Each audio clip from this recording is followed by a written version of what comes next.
पंकज घर की बालकनी में पेपर पढ़ रहा होता है। तभी फोन कॉल की आवाज सुनकर, हेमा, देखना जरा, इतनी सुबह सुबह किसका फोन आया है? क्या? अरे क्या हुआ? किसका फोन था? अरे वो माँ जी। क्या हुआ माँ को? रेखा जीजी का फोन था।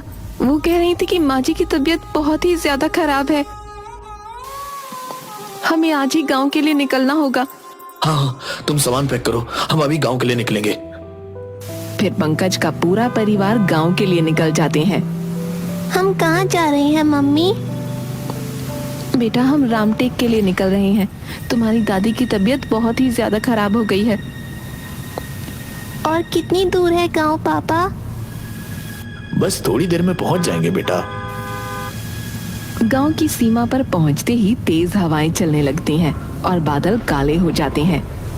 अरे अचानक इस मौसम को क्या हुआ?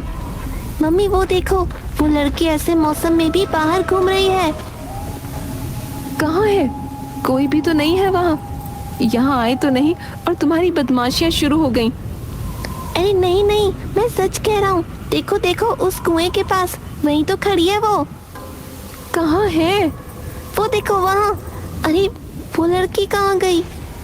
तभी उनकी गाड़ी बंद हो जाती है। वो सब गाड़ी से नीचे उतर जाते हैं।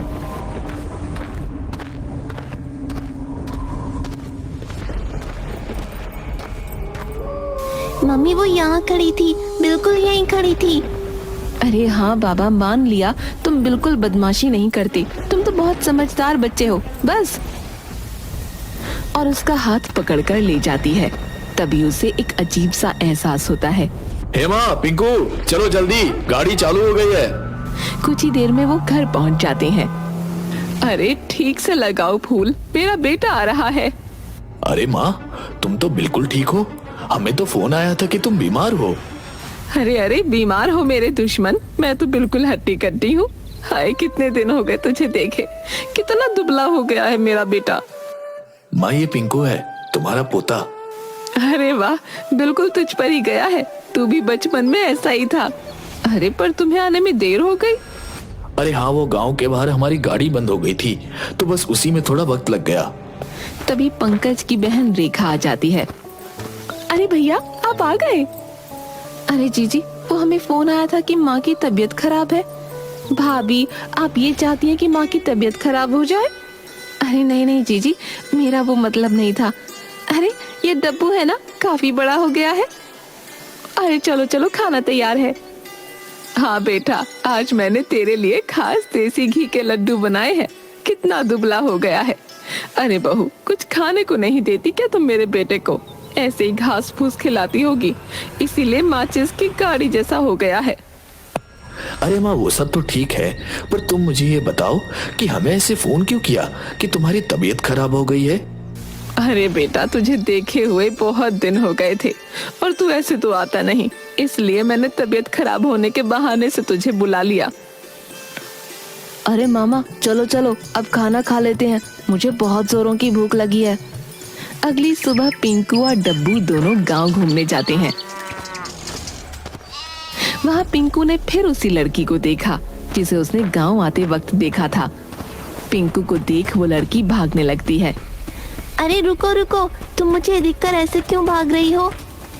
अरे पिंकू, कहाँ भाग रहे हो? मैं यहाँ से आगे नहीं जाऊंगा और तुम भी मत जाओ। वहाँ जाने से सब मना करते हैं, उधर मत जाओ।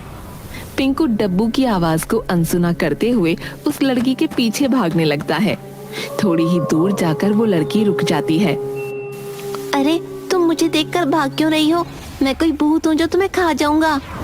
फिर से काले बादल छा जाते हैं और तेज हवाएं चलने लगती हैं। पिंकू ऊपर देखता है और जब फिर से वो नीचे देखता है, अरे वो लड़की फिर कहाँ गई? अभी तो यहीं थी। वो थोड़ा डर जाता है। पिंकू फिर वहाँ से लौट जाता है। मम्मी मम्मी, आज फिर मुझे वो लड़की मिली थी। कौन लड़की और क्या क्या बोलता रहता है तू आजकल? अरे मम्मी, वही लड़की जो मुझे गांव में आते वक्त कुएं के पास दिखी थी।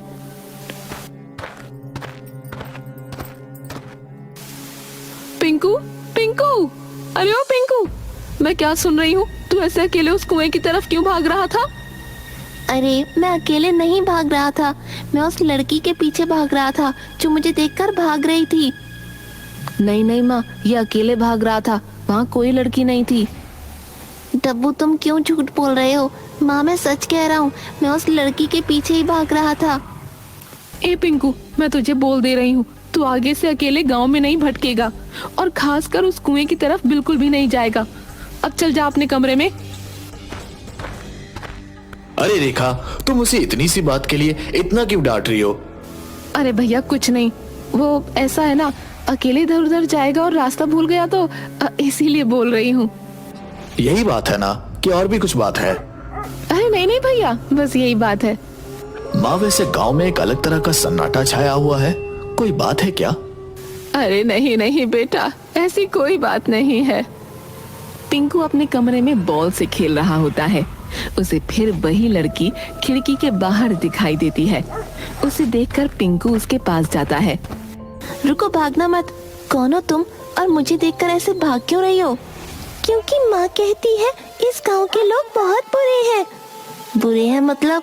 अच्छा चलो छोड़ो, तुम मुझे ये बताओ तुम्हारा नाम क्या है? मेरा नाम स्वीटी है। मैं यहाँ नया नया आया हूँ, क्या तुम मेरी दोस्त बनोगी? तुम्हारी दोस्त? मुझे माँ से पूछना होगा। अरे दोस्ती भी कोई माँ से पूछकर करता है। ठीक है। तुम ऐसे चुप चुप क्यों रहती हो? क्योंकि माँ ने किसी से भी बात करने को मना किया है। तभी डब्बू आ जाता है।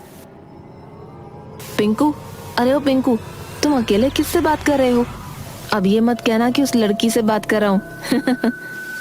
डब्बू तुम मेरा मजाक मत उड़ाओ, और मैं उस लड़की से ही तो बात कर रहा हूँ, ये देखो। कहाँ है? अरे यहीं तो थी। अरे बस बस, और चल, नानी बुला